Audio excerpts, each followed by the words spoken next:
Hi everyone. For those of you that don't know me, my name is Brittany and this is Crochet Revival.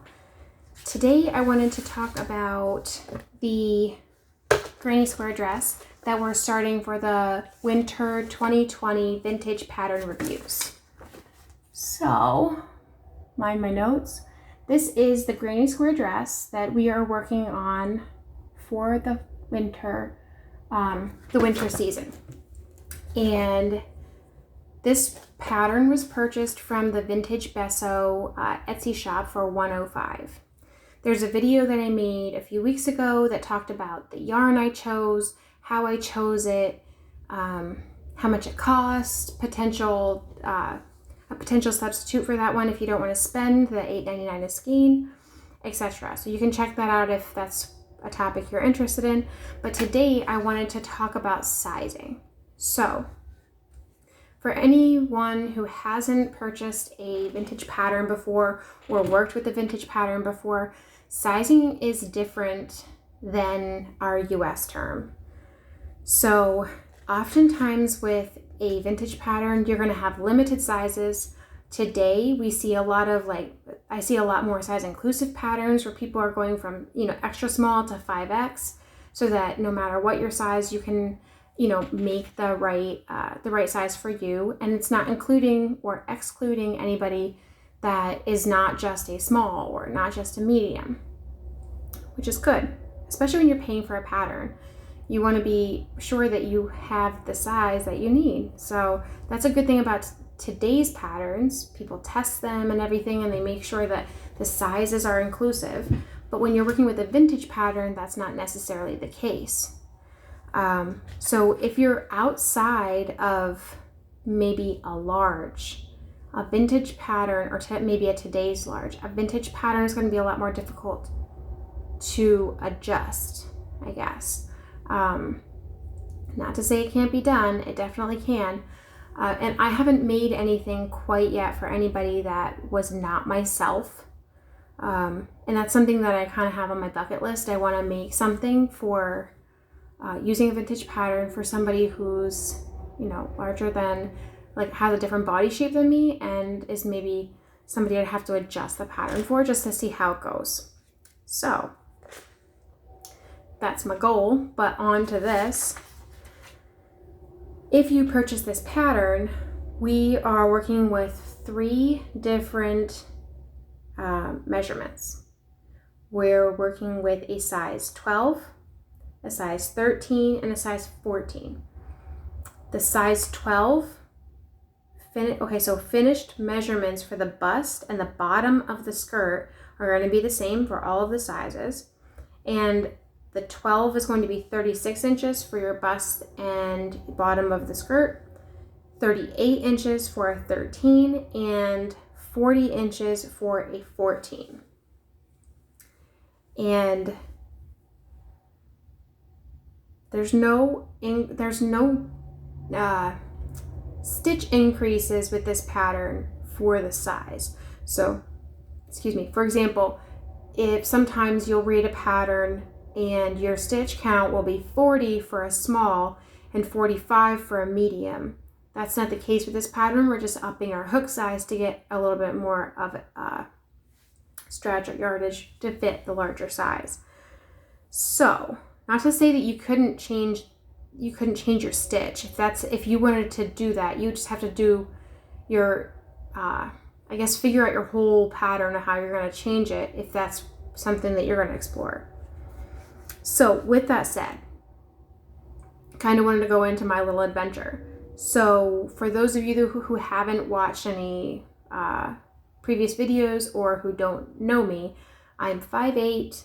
I'm about a solid size, US size 10 these days because, COVID.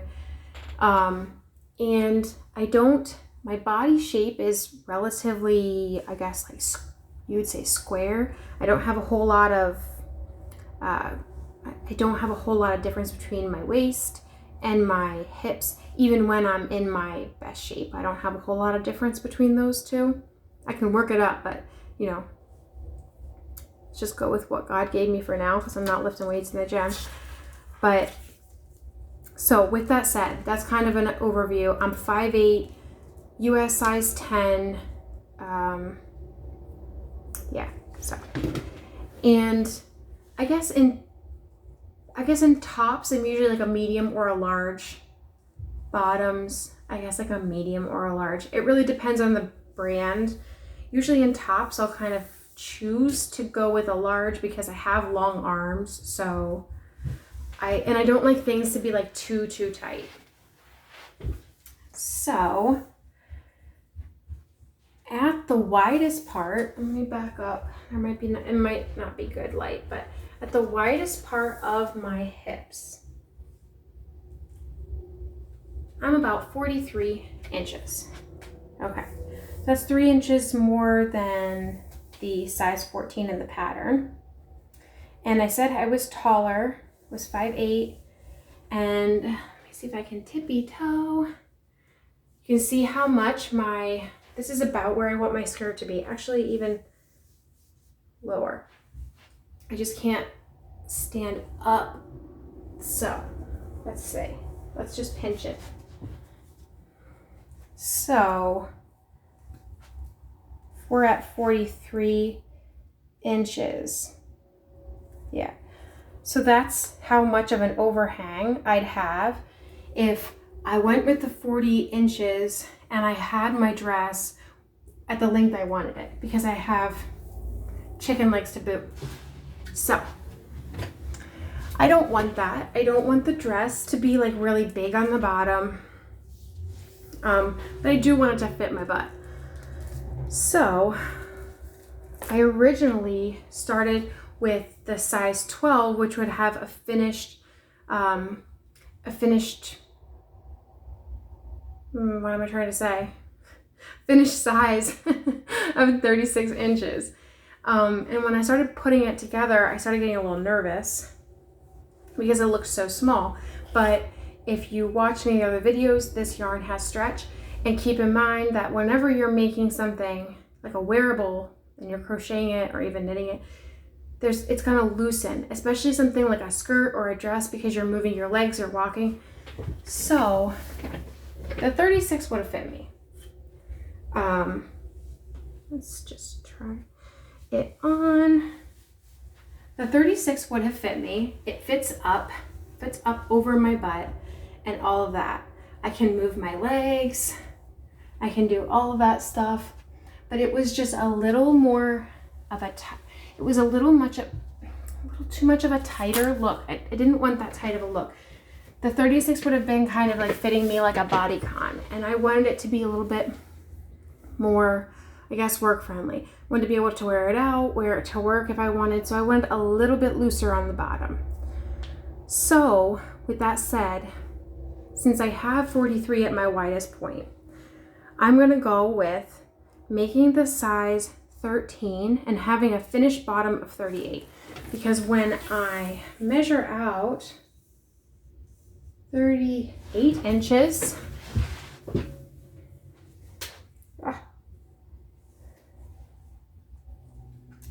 it's awkward. When I measure out 38 inches where I want it to go,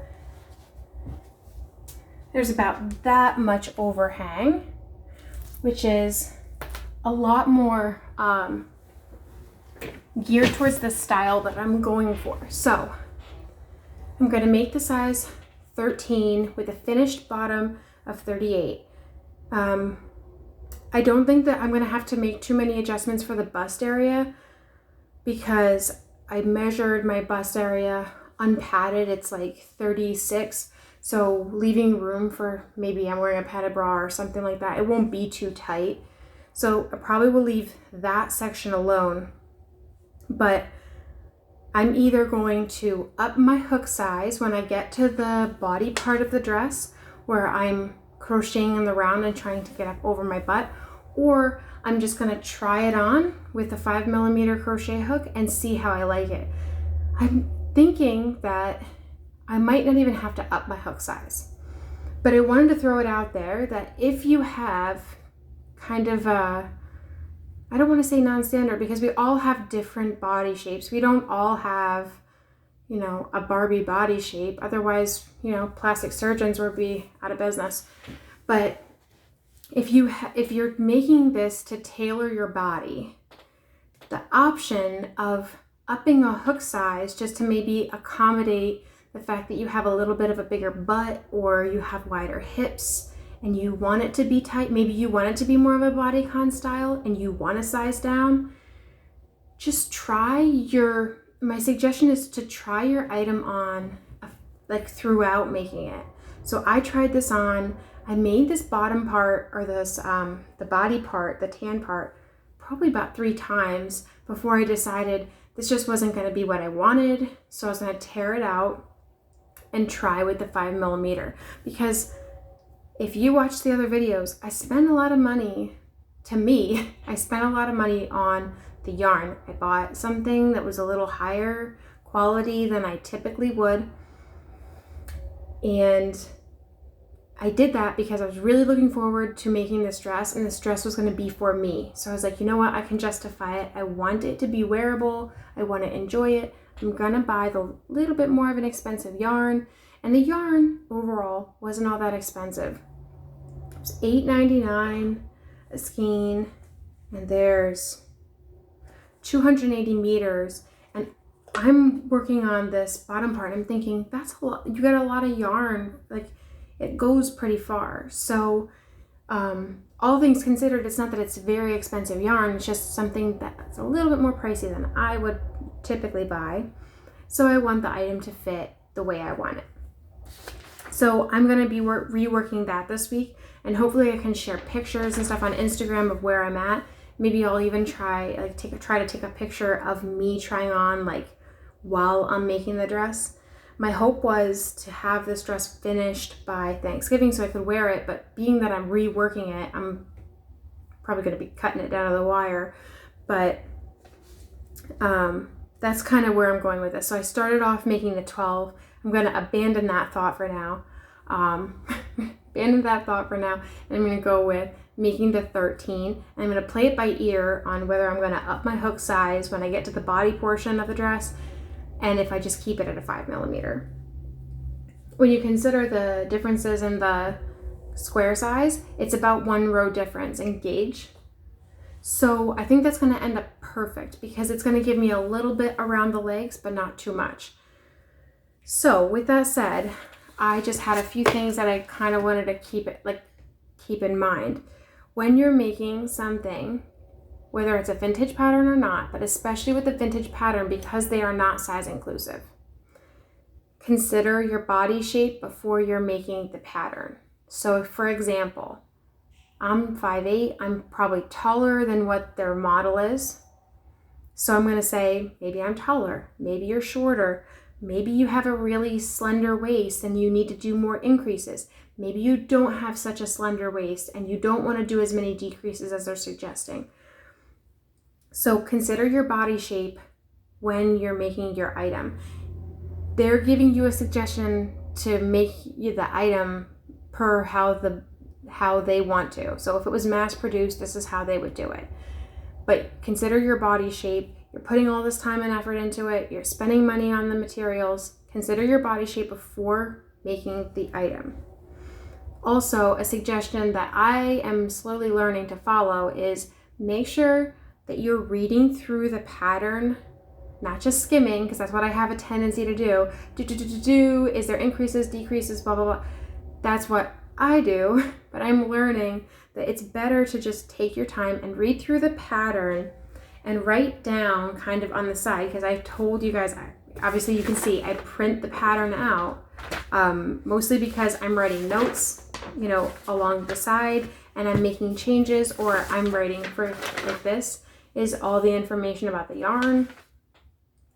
So maybe you don't go that far, but if you're printing out the pattern, you can kind of say maybe plus a few rows for height, or you can say maybe don't do all increases, maybe do more increases.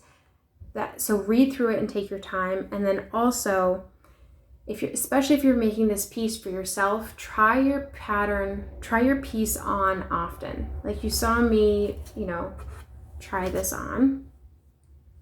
And what you can do if you don't want to lose your stitches, because when you're pulling it on, obviously, if you don't give yourself enough slack, you'll lose some stitches. You can take a safety pin and just kind of loop it through. Let me see if I can show you. Almost lost that.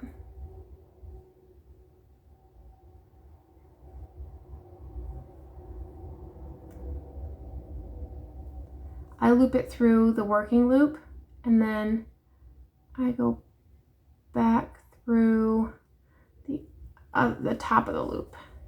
So you can just do that to make sure that you're not, you know, accidentally losing stitches, and then try your piece on. Or you can, like, that's a good idea if like maybe you move around a lot. Like I take my patterns everywhere, so this is always a good thing to do, because if I throw it in my bag or something, I'm not worried about it coming undone or getting entangled or anything like that.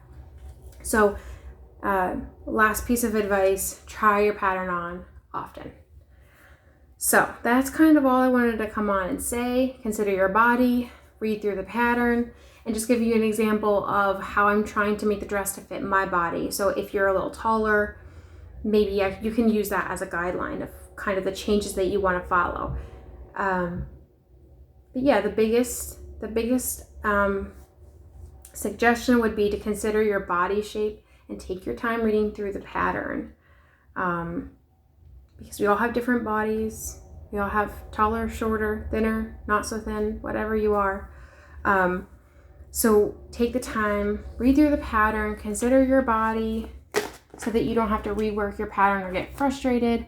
I'm kind of used to taking it out, and I'm not too heartbroken about, you know, these being made, because I can either make a dress for somebody who's smaller than me, or I don't know, make a sweater with a granny square bottom. I can do whatever. So I'm not torn up about that. And I kind of see these as like I see these patterns as an experiment for people who are interested in vintage patterns. So I like the experimenting. I like to kind of learn my lessons the hard way. So I don't get too broken up about it. But if you're following along, or you find this, you know, you find this later and this pattern's already made, you can kind of learn from the mistake of skimming through the pattern and seeing bust equals 36, that's me, and then just kind of starting to go off. So yeah, so I'm gonna try, like I said, the goal was to try to get this dress done so that I could wear it in time for the holiday, but I'm not sure. I think it's gonna be cutting it close, but I'm gonna still try to share pictures. And even if I don't get it done by Thanksgiving, I will try to share pictures of like how far I am, maybe some Thanksgiving pictures. And I will see you later. But until then, I'll talk to you then. Bye.